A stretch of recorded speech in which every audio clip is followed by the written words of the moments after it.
4-5 লাখ টাকা দেওয়ার পরও সে তার মানে আশা পূরণ হয়নি, আবার অত্যাচার করতেছে তোর বাপের কাছ থেকে আরো কিছু নিয়ে আই। মানে আমি টাকা 1 লক্ষ দিছি, তারপরে আমি মনে করি দেওয়ার কথাই ছিল 1 লক্ষ টাকা দিয়ে দিছি এবং ঘর বাড়ি আমি তাকে সাজে কাছে দিয়ে দিছি। আপনার গন্ডগোল হতে থাকে, শাশুড়ি পোড়ায় পড়ে মারে বা হাজবেন্ড এরকম অত্যাচার করে, শ্বশুরও ভালো না। মারছে তাক সকালবেলা, মারার পরে হাত পা কিছু ধরে গেছে, শক্ত হয়ে গেছে।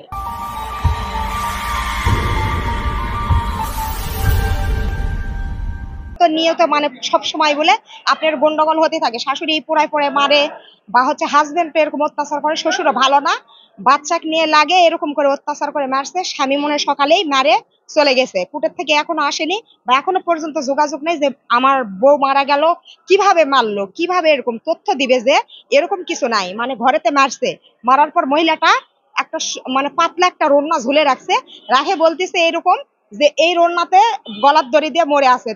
আমরা যা দেই উপস্থিতের মাথায় 3টা লোক খুন করছে, শ্বশুর শাশুড়ি স্বামী। মারছে তাক সকালবেলা, মারার পরে হাত পা কিছু ধরে গেছে, শক্ত হয়ে গেছে।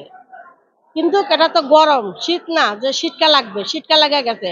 আর মুখটা লালা পড়ে যাচ্ছে, আর এই জায়গায় হাসার খুবের দাগ আছে, গলার ভিতরে রশি লাগা রাখছে, আর নিজেরা লাগাইছে, নিজেরা কাটটা ফেলে দিচ্ছে।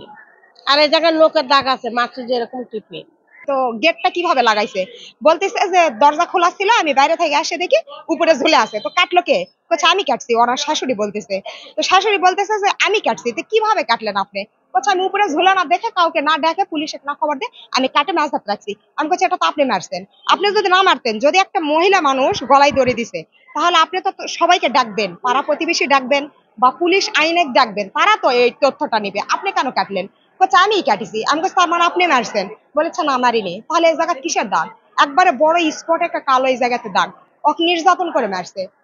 আপনি এটার একটু দেখেন, আপনি অসহায় মানুষকে একটু মারে শ্বশুর আর জামাই নাই, হারা গেছে, আর শাশুড়ি পাইছে। 4-5 লাখ টাকা দেওয়ার পরও সে তার মানে আশা পূরণ হয়নি, আবার অত্যাচার করতেছে তোর বাপের কাছ থেকে আরো কিছু নিয়ে আই। মানে গ্রাম্য ভাষায় বলতেছি আমি যে তুই এটা নিয়ে আয়, ওটা নিয়ে আয়। বাপ তো অসহায়, একবার তো দিছেই, ঘর সাজে দেওয়ার পর আবার যদি দাবি করে তাহলে তো সময় দিতে হবে, সেই সময়টুকুও সে দেয়নি, হত্যা করে চলে আসছে। এসে আবার কর্মস্থলে কর্ম করে আবার থানাতে সে বলে গেছে যে আমার স্ত্রী আত্মহত্যা করতে পারে, আপনারা একটু যায় দেখেন। নাটক সাজাইছে, নাটক সাজাতে যা যা করা লাগে, কারণ সে পেশায় ছিল মোহরি, সে ফাঁক ফুকর সবই জানে কিভাবে কি করলে কি হবে। মেয়েটাকে বিয়ে দিছি, দেওয়ার পর আমার মেয়েটাকে ভালো দেখে আমি বিয়েটা দিছি, ভালোভাবে সংসারটা করে খাওয়ার পর শাশুড়ির সাথে একটু গন্ডগোল করে। শাশুড়ি হলে যায় ওই আমার মেয়ের সাথে খালি ক্যাচাল ফ্যাচাল করে, ভিনয় খাবে, ই করবে ও করবে। তা আমার যেটা যৌতুক দেওয়ার কথা ছিল আমি দিছি, আমার ঘর যেটা সাজে দেওয়ার কথা ছিল আমি বহুত কিছু তার সম্পদ দিয়ে দিছি। আমি টাকা 1 লক্ষ দিছি, তারপরে আমি মনে করি দেওয়ার কথাই ছিল 1 লক্ষ টাকা দিয়ে দিছি এবং ঘর বাড়ি আমি তাকে সাজে কাতে দিয়ে দিছি। আমার যৌতুকের কোনো ব্যবধান নেই, ঠিক আছে। তা এখন এই মেয়েটাকে এই শাশুড়ি মানে এমনভাবে যে হচ্ছে গলাত এমনভাবে একটা দাও দিয়ে হাসা দিয়ে মানে বাড়ি মারিছে এবং তার একটা ছোট মেয়ে আছে। এই মেয়েটাও সে সাক্ষী দিচ্ছে যে আমার দাদি আমার হলে মাকে এখানে একটা বাড়ি মারলো, ঠিক আছে। এবং ওই মেয়েটাও সে স্বীকারোক্তি না আমি একটা বাড়ি মারার পর কি মেয়ে মারা যাবে আমি কি ধারণা করছি, এটা পুলিশের সামনেও বলেছি।